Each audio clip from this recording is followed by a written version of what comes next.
Hi, this is John Boyne. I'm the author of the novel The Boy in the Striped Pyjamas, and I'd like to tell you a little bit about my new novel for young readers, which is called The Boy at the Top of the Mountain. Like the earlier book, this takes place during the Second World War. It's the story of Pierrot, a young French orphan who goes to live with his aunt, who's a housekeeper for a house at the top of the Bavarian Alps. But this isn't just any normal house. This is the mountainside retreat of Adolf Hitler. Over the course of the novel, we watch as Pierrot becomes more and more indoctrinated into the Nazi ideals. I'm going to read a short section from the book. This takes place towards the end of the first part. Pierrot has been living in the Berghof for a number of months. He's heard many stories about the master, but their paths have never crossed until now. The two doors to his left were closed, but he stepped into the library, making his way around the shelves, glancing at the titles of the books. It was a little disappointing, as none of them sounded as good as Emile and the Detectives. They were mostly history books and biographies of dead people whose names he didn't know.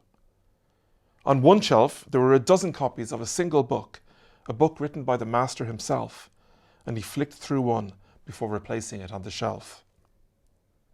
Finally, he turned his attention to the table that stood in the center of the room, a large rectangular desk with a map open on top of it, held down at its four corners by solid, smooth stones. He looked down and recognized the continent of Europe.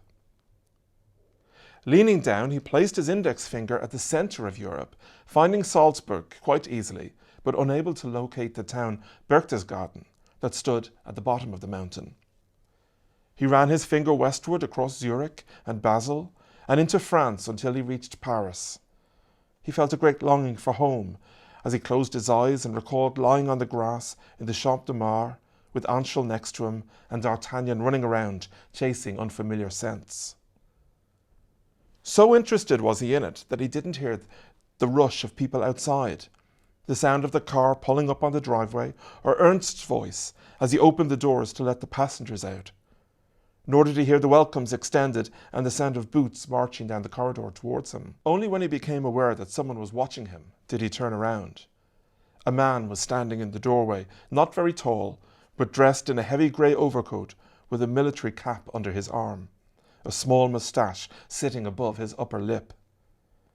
He was staring at Pierrot as he removed his gloves, slowly, methodically pulling on the fingers of each one.